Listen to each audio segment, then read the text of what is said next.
Mrs. Smith, after thoroughly inspecting your home, I was able to find some damage to your siding, gutters, downspouts, fascia, and mailbox on both the west and south elevations of your house.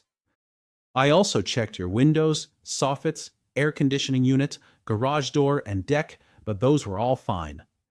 On your roof, I found lots of collateral damage. Your vents, rain caps, and valley metal all have dents on them. Your shingles do have some wear and tear, but I also saw some light hail bruises. Enough to where I think I can get this approved for full replacement by your homeowner's insurance policy. All you have to do is file a claim with them and sign here. This just says if I can get any of this approved for you, I get the job. The only thing it will cost you is your deductible. If I can't get it approved, then we both walk away.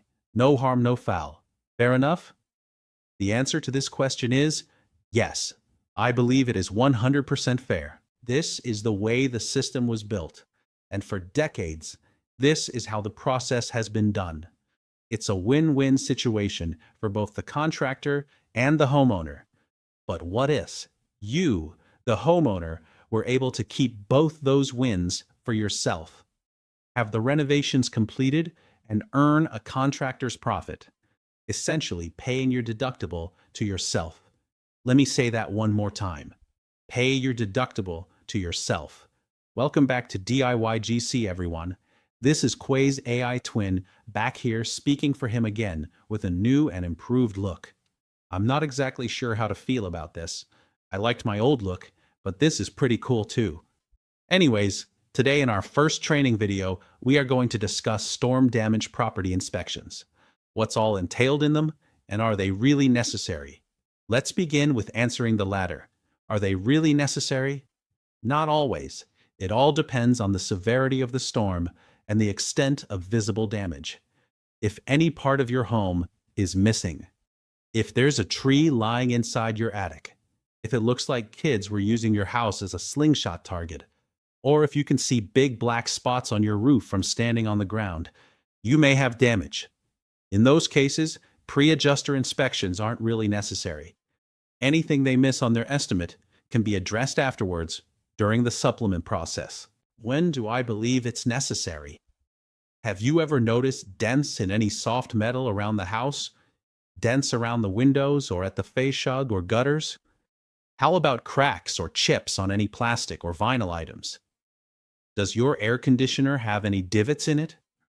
Most homeowners don't look for these types of issues every day. You may not have noticed anything, or maybe you did but didn't think much of it. Whether large or small, damage is damage and should be addressed. Both these photos here show shingle damage. You can see that one roof has more obvious damage than the other, but both were replaced by their insurance companies. Here's a similar scenario with siding damage. And here's two photos, both showing different types of window damage. I think you get the picture. Let's go through the inspection process. Grab a pen and pad and a piece of sidewalk chalk. If you have a detached garage, shed, or any other additional structure on the property, you'll have to repeat the process on each one. It's good to know which direction your home faces: north, east, south, or west. Storms are generally directional, mainly coming from the west or southwest and moving towards the east or northeast, which means there's a higher chance the worst damage would be on the west and or south-facing elevations of the home. I always start my inspections on the front elevation, then move to the right, then rear, then left, walking counterclockwise around the structure. You don't have to do it the same way as I do. I keep the same process on each property to keep my pictures organized. As I'm walking, I have my camera in my hand, constantly taking photos and documenting everything. You won't need to take as many photos as a contractor does. It's your home, so you can just go outside to check something out if needed. Start by writing down which elevation you're standing at, front, right, back, or left, and start listing the damage you see on that elevation. Always keep in mind that vinyl and plastic will break or crack. and steel and aluminum will dent. Hailstones will not leave sharp creases or scratch marks inside a dent. They are usually round and smooth without any scuffing inside them. Damage with those characteristics are called mechanical damage and is caused by human activity. Of the time, the difference between storm damage and mechanical damage is obvious, but not always. If you're not sure about something, make a separate column in your notes for questionable damage and point it out to your adjuster during the on-site inspection. Any metal with a wood grain embossment could be difficult to see the smaller hail hits on it. Sometimes you'll need to put your hand flat on a panel and run it along it to see if you can feel dents. Other times, in low lighting, you may want to shine a high-powered flashlight at a sharp angle to see if the light will cast a shadow on the damage. If you're able to find small and difficult-to-spot impacts, take a piece of sidewalk chalk, lay it sideways flat on the panel, and rub over it. That should highlight the dent so you can show the adjuster later. Sidewalk chalk washes off easily, so no worries about permanent marks on the house. Adjusters are generally thorough during inspections, but they aren't always as determined to find damage as much as you are. They could be scheduled for multiple inspections in a day and have to stay on schedule. That's why it's important to get in front of them. Take your time and be thorough. If you have brick or stucco siding, chances of those getting significantly damaged are slim. If you were in a storm strong enough to damage brick or stucco, you may have sustained structural damage, which would be better suited for an experienced contractor or engineer to handle. If it's just some small chips in the brick or stucco, then stay with me. You're going to want to file a claim. Next, we'll look at windows. When most people think of window damage, they think of broken glass. And yes, technically they're right, but it's an easy and inexpensive repair called reglazing. Basically just replacing the glass part of a window and the glazing bead seal around it. What we really want to look for is damage on the frame or sash. Most homes will have vinyl, aluminum, composite, or wood windows. Wood or composite windows generally won't damage, besides possible spatter on wood. Vinyl and aluminum windows are just like anything else. Vinyl will break and aluminum will dent. If there's damage to the aluminum windows, make sure you chalk it if the dents were difficult to spot. Window screens are pretty easy to see damage on. Just look for imperfections where hailstones made an impact. If you have window framing around your windows, that is not a part of the window itself.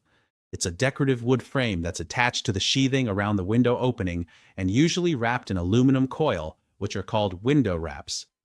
Other types of window framing can be made from fiber cement, composite material, or other low-maintenance products, which typically don't damage during storms. Beige shug damage is usually very noticeable. You'll either see dents on it or it's blown off. If gutters are installed over the faux shug, you probably won't have any storm damage to them. However, look for dents at the bottom of the gutter when looking up. If you don't see damage from the ground, we'll take a closer look when we're up on a ladder. But we can continue to look for dents on the downspouts from the ground. Soffits are protected from hail, but can still be damaged by heavy winds. Check to see if they've detached or creased. Metal garage doors with a textured embossment can also be difficult to find damage on. Use your hands or a flashlight if needed here too. Remember to chalk it. Mailboxes are also a part of your property, and if damaged, will be included in your scope of loss. Dents are pretty obvious on mailboxes, so no need to chalk. We're going to perform the same process on each of the other three sides. On the sides or back of the house, you may have a deck. Unless there's significant structural damage, like a tree falling on it, you're not going to find major damage. But if you've ever had the deck stained or painted at least once in its lifetime, they will cover power washing and staining or painting it if there's spatter marks on it. Your contents on the deck or around your house are covered as well. Patio furniture, lawn ornaments, basketball hoops, barbecue grills, and hot tub covers are a few examples. Grills you will treat like any other metal item. Look for dents on the grill, And don't forget to check for rips or tears in the grill cover. Hot tub covers are made of rigid foam, wrapped in soft vinyl fabric, and can have circular tears. If you don't see tears, run your hands all along the entire top to see if you can feel dents where the hail hit. If you did have damage on personal items or contents, make a list and gather your receipts or invoices. If you don't have those any longer, go online to find the current pricing of that item and where it's sold. Print off a copy of it and hold on to all that for the adjuster. If it's a discontinued item and no longer available, look up a similar item with the same like, kind, and quality, or LKQ, and use that. Your air conditioning unit is either on the ground next to your house or on top of the roof. It really doesn't matter. The damage will look the same. What you want to look for here are damaged condenser fins. When hail hits it, it puts a dent in the fins, which limits the airflow and efficiency of the unit. Insurance companies will pay to have the unit combed out, and in some cases, where the damage is too great for combing, they will approve a full replacement of that unit. That covers most of the items on or around the home, but you also want to check everything else on the property, like fences, playsets, sprinkler heads, or storage containers. Okay, so now we're done with the ground inspection, so it's time to get up on the roof. If you are not comfortable climbing up on your roof, don't do it. Just don't. I cannot emphasize this enough. There is no roof job or inspection worth risking your life for. At my company, I tell all my field staff not to climb on any steep roof or roof they're not comfortable climbing. We have drones and specially trained staff with climbing equipment for tall and steep roofs. For you as the homeowner, you can leave it to the adjuster to inspect that portion on their own. If they approve a full replacement, great. If they only approve a repair or deny it completely, then you'll have to decide if you want to fight it or accept it. We'll discuss this topic in further detail in our upcoming video on supplementing. Okay? So moving on. OSHA requires that ladders be placed on stable, level surfaces, secured at the top and bottom to prevent displacement, and set at a 4-to-1 angle, 1 foot out for every 4 feet up. When accessing a surface, the ladder must extend at least 3 feet above the landing point. When I get to the top of the ladder, before I step foot on the roof, I check the gutters from here, looking for dents along the top lip or inside the gutter. If there are gutter covers, then damage is easy to spot. Look for dents or breaks. The rest of them can be checked by looking down into them from the roof. Next, slightly lift the shingles up at the edge of the roof. I'm checking to see what's under the shingles and how many layers of roofing have been installed without removing the existing layer first. Directly installed to the plywood sheathing should be either ice and water shield or shingle felt, depending on cold or warm climate regions. Next, there's a thin asphalt shingle-like piece called starter strip, which is installed around the perimeter of the house. Then on top of that is your first shingle.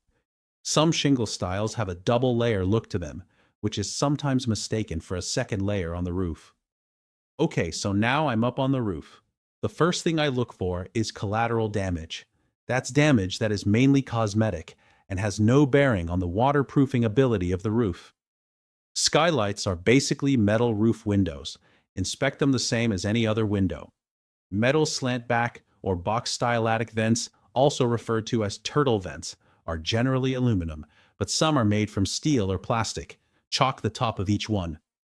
Furnace rain caps are almost always dented. If there's not a tree hovering over it and it has no dents, then you probably have no shingle damage. Those are made of thin aluminum and dent very easily.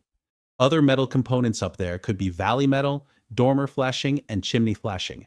Same repetitive process, chalk and photo. Some bathroom and kitchen exhaust vents are made of thick gauge steel and won't dent. Those are not good indicators of shingle damage or not. Let's start with which slopes took the most damage. More than likely, it's the south or west elevations, but not always the case. Sometimes the wind can swirl and hit north or east sides. The roof slopes with the most damage should match the damaged elevations you found on the ground. Keep in mind that unlike siding, Roofs can be hit on all four elevations, even if it's wind-driven hail.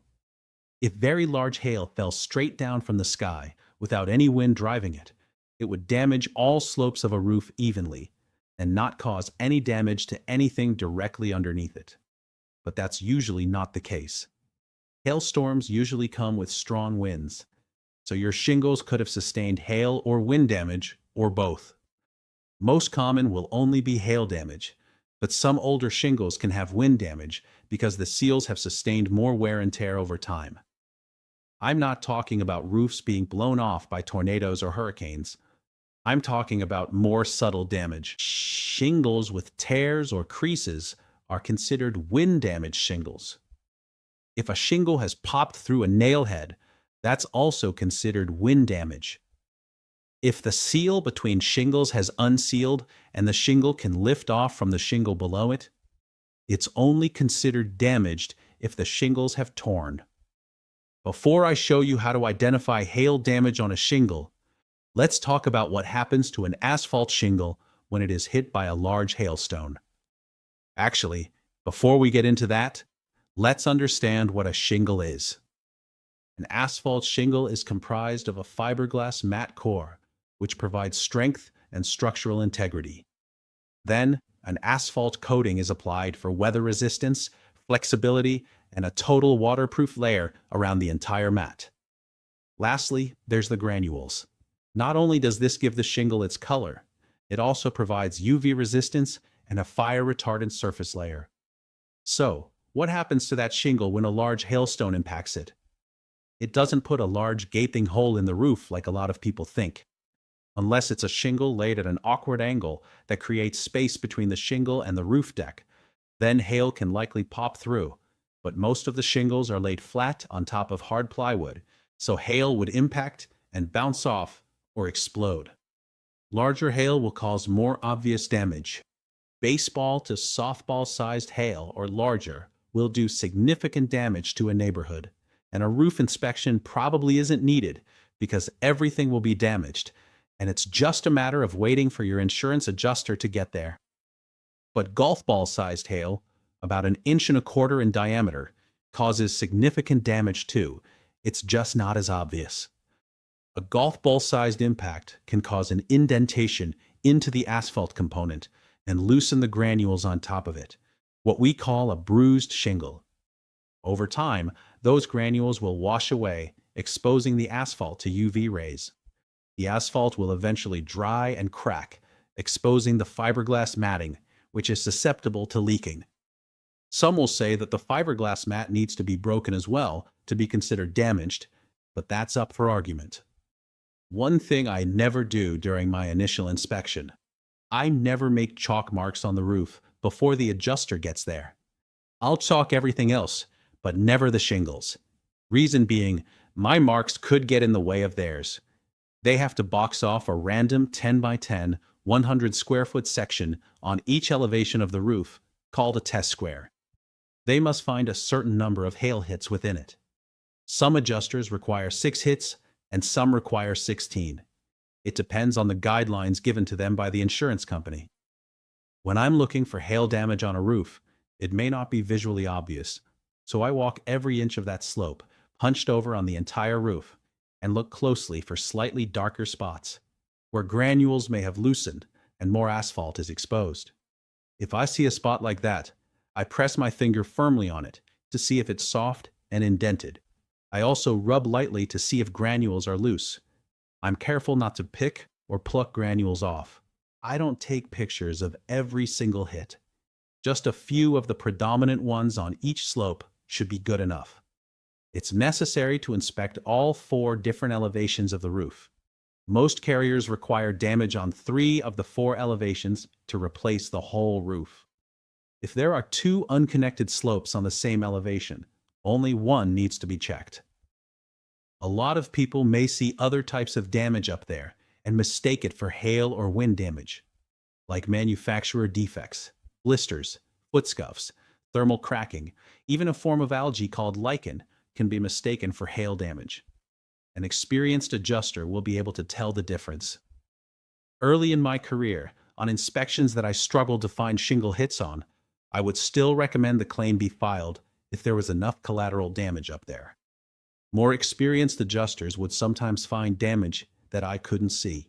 During your inspection, if you struggle to tell if something was storm damage or mechanical damage, ask your adjuster when you meet with them. If they tell you something isn't storm damaged, then ask them to explain why they have that opinion. They are usually really good at that. Congratulations, you've completed your inspection. So we've gone through how to perform a damage inspection at your home. I understand that every home is different, and I may not have covered everything that you might have on your property. But just look high and low at everything thoroughly, and keep in mind that metal dents and vinyl breaks. Now you know the extent of the damage the storm caused to your home. If you didn't find any damage, then check with your neighbors to see if they found any at their place.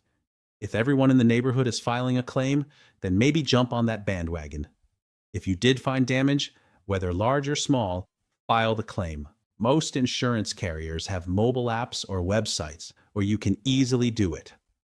If you don't have access to either of those, call their 800 number or give your agent a call to get the claim process started.